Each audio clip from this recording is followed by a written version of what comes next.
என்ன கேட்குறப்ப என்ன தமிழ்நாடு ரொம்ப வருடமாக அடிமையாக இருந்தது, அடிமை தேசத்தில் இருந்தது, அமெரிக்காவுக்கு அடிமையாக தமிழ்நாடு இருந்தது. அதை மீட்டெடுத்த புகழ் என் தாய் தேசம் அடிமைப்பட்டு கிடக்கிறது. அதுக்காக நான் 10 ஆண்டு காலமாக போராடி அந்த விடுதலையை பெற்றுக் கொடுத்தேன்னு சொன்ன தலைவராக விஜய், அவரை நோக்கி இத்தனை 80 வயசு 70 வயசு 60 வயசு 40 ஆண்டு அனுபவம் உள்ள தலைவர்களெல்லாம் கொடியை தூக்கிட்டு ஓடி போய் பின்னால் நிற்கிறீங்களே, இதெல்லாம் என்ன தமிழ்நாடு மக்கள் பார்த்தா சிரிக்காது? அது அவங்க விருப்பம் இல்லை சார், எதுக்காக ஓடுனீங்கிறதெல்லாம் வேறு விஷயம்.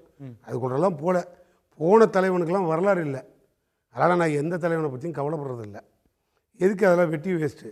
பட் நீ தூய சக்தின்னு சொன்ன ஒரு பலமான சக்தி, தீய சக்திக்கு பின்னால் இருந்த அத்தனை பேர் காலையும் உளுந்து ஆசீர்வாதம் வாங்கிட்டு எல்லாரும் என் கூட வந்திருக்குன்னு கூட்டிகிட்டு போனீங்கன்னா நீங்கள் எவ்வளோ பெரிய யோக்கியம், எவ்வளோ பெரிய மனுஷன்னு நாங்கள் பலமுறை கேட்டாலும் அதுக்கு பதில் அங்கேருந்து யாருங்க சொல்ல தயாராக இல்லை.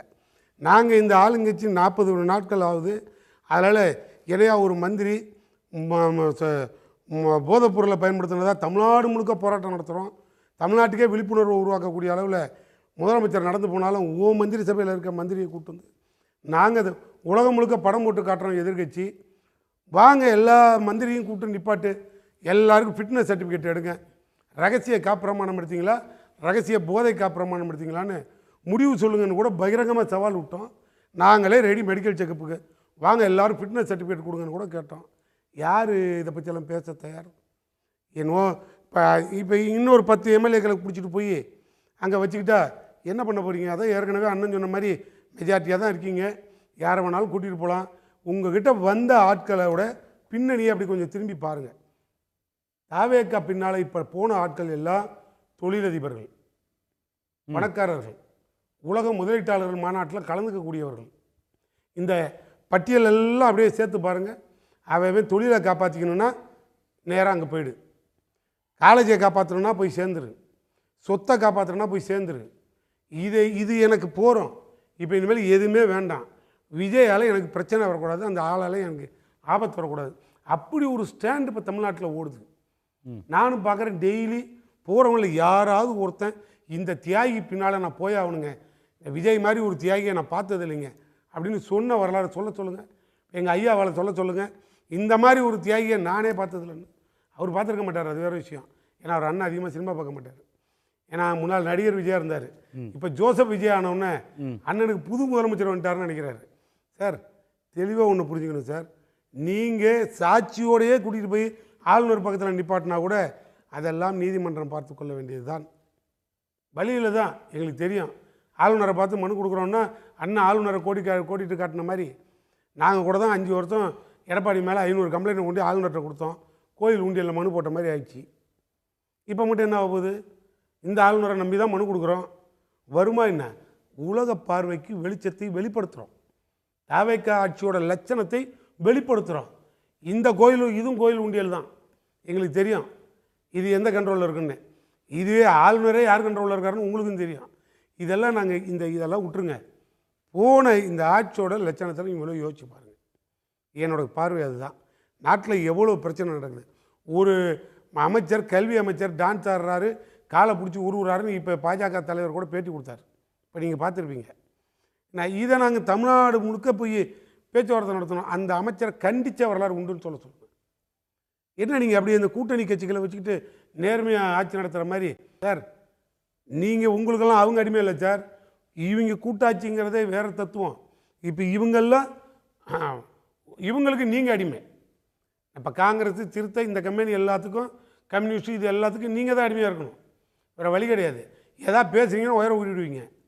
அந்த ஒன்று தான். இது ரொம்ப நேர்மையான ஆட்சி, பலமான ஆட்சி. அதனால தான் இந்த எம்எல்ஏக்கள்லாம் எடுக்கிறாங்க அப்படின்றத சொல்ல வழி இல்லை சார். அவங்க இன்னும் பெரிய தூய சக்தி, தூய இதெல்லாம் ஒரு அளவு புண்ணாக்கு கருமா இதெல்லாம் கிடையாது.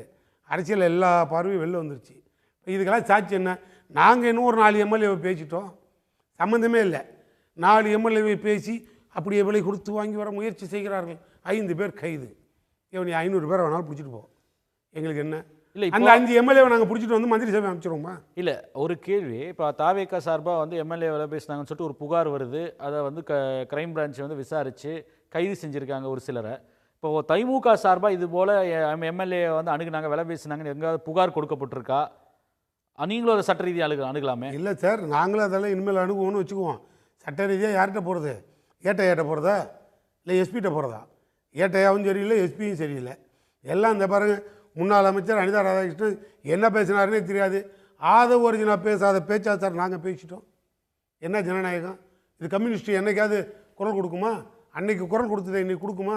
ஆதவ ஒரிஜினா சொன்னார், முன்னாள் முதலமைச்சராக இருக்கும்போதே சொன்னார், ஆளுகின்ற தமிழ்நாட்டின் முதல்வர் ஒரு முட்டாள்னார். நாங்கள் தான் தெருவா கத்தணும். எவன் கத்தணும்? எவனுக்கு அந்த சூடு சொரணமான ரோஸெல்லாம் இருந்தது? பேசுவோம். அதெல்லாம் இல்லை. நான் எனக்கு ஒரே ஒரு பாயிண்ட்டு, நாங்கள் ஒரு 4 எம்எல்ஏ கிட்ட பேசிட்டோன்னு ஒரு பொய் குற்றச்சாட்டை வச்சுக்கிட்டு உன் தப்பை மறைக்கிறதுக்கு, நீ குதிரை பேரம் பேசுகிறத மடைமாற்றம் பண்ணுவதற்கு உடனே திமுககாரன் ஒரு 10 பேரை பிடிச்சிட்டின்னா ரைட்டுப்பா, எங்களை 10 பேரை பிடிச்சிட்டேன், உன் 4 எம்எல்ஏவை நாங்கள் கூப்பிட்டு வந்து நாங்கள் என்ன மந்திரி சபை அமைக்க போகிறோம், 10 பைசாவுக்கு பிரயோஜனம் கிடையாது. அது கூட எங்களுக்கு பரவாயில்ல. அண்ணன் வைகோ வந்து வெளியில் பேட்டி கொடுத்தார்ல, முதல்வரே சொல்லிவிட்டார், உங்களை வெற்றி பெற வைக்க வேண்டியது என் பொறுப்பு, ராஜினாமா செய்துவிட்டு வாருங்கள் என்று சொல்லிவிட்டார்னு அண்ணன் வைகோ பேட்டி கொடுத்தாரு. அப்புறம் அவருக்கு விளக்கம் கொடுத்தாரு, நான் தான் கேட்டுக்கிட்டேன், அவர் பிரச்சாரத்துக்கு டைம் இருந்தால் வர்றேன்னு சொல்லி சொன்னாருன்னு. யார் அவர்கிட்ட போய் கேட்டார்? அவர் திரும்பி ஏங்க ஒரு முதலமைச்சர்கிட்ட போய் எம்எல்ஏவை ராஜினாமா செய்ய வைக்கின்றேன், நீங்கள் வாய்ப்பு இருந்தால் வந்து பிரச்சாரம் பண்ணுங்கன்னு சொல்கிறதே என்ன சார் தப்பு? அந்த முதலமைச்சர் என்ன சொல்லணும்? என்னங்க இது ஜனநாயகம்?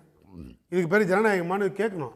ஆனால் இப்போ வெளியிட்ட அண்ணன் வைகோவையும் சிஎம்மையும் ஜோசப் விஜயும் எந்த போலீஸ் கைது பண்ணும்? கேட்டுருவோம். ஏன்னா இராணுவத்தை கூப்பிட்டு வந்து கைது பண்ணுறதா?